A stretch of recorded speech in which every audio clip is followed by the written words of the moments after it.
In the heart of the Middle East, two regional powers have been locked in a decades-long shadow war: Israel and Iran. It's a conflict fought in secret operations, cyber attacks, airstrikes, and proxy battles. No full-scale war has broken out. But make no mistake, this is one of the most dangerous rivalries on Earth. Here's everything you need to know about the Israel-Iran war. Before 1979, Israel and Iran had a surprisingly friendly relationship. Iran under the Shah was one of the first Muslim countries to recognize Israel. But everything changed with the Iranian Revolution. Ayatollah Khomeini overthrew the Shah and established the Islamic Republic. Suddenly, Iran viewed Israel not just as an enemy, but as a symbol of Western corruption. Iran's leaders declared Israel illegitimate and vowed to oppose its existence. They began funding anti-Israel militant groups like Hezbollah in Lebanon and later Hamas in Gaza.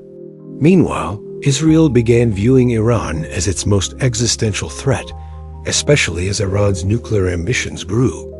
Iran insists its nuclear program is for peaceful energy, but Israel and much of the West believes it's a cover for developing nuclear weapons. In 2007, Israel bombed a suspected Syrian nuclear reactor, sending a message.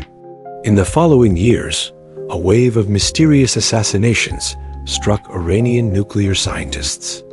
Explosions and sabotage rocked Iran's nuclear sites. Behind many of these incidents, allegedly Israel's Mossad. In response, Iran ramped up uranium enrichment and expanded its nuclear infrastructure underground. Israel declared that it would not allow Iran to obtain a nuclear bomb, no matter the cost. Instead of direct war, both sides waged proxy battles. Iran funds and arms Hezbollah in Lebanon, placing over 100,000 rockets just north of Israel's border. They support Hamas and Islamic Jihad in Gaza, leading to repeated conflicts and rocket barrages into Israel.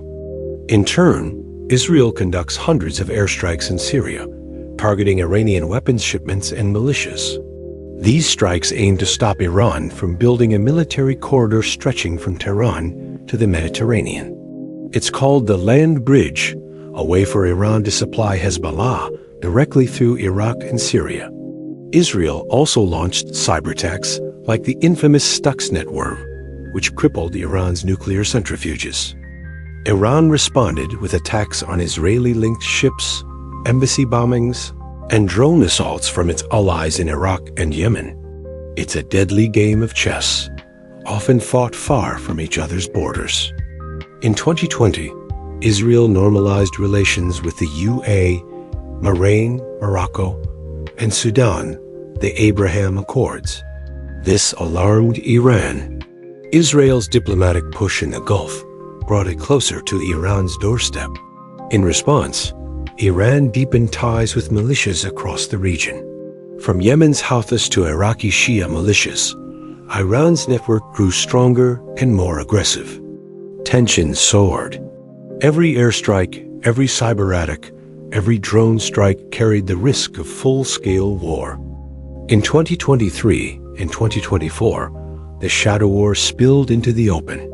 After Hamas attacked Israel in October 2023, Israel responded with massive strikes on Gaza.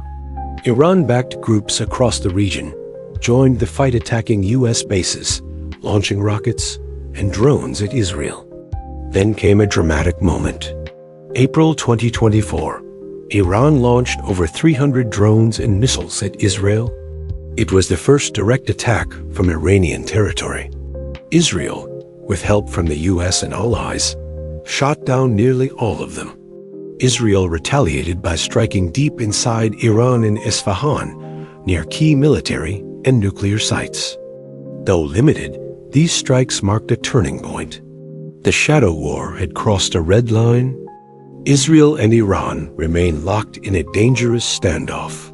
Both are powerful, both have regional ambitions, and both see the other as a threat to their survival. It's not just about land.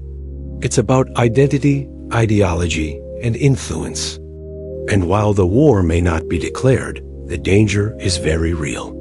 until diplomacy breaks the cycle or disaster forces it to. The Israel-Iran war will continue in the shadows and beyond.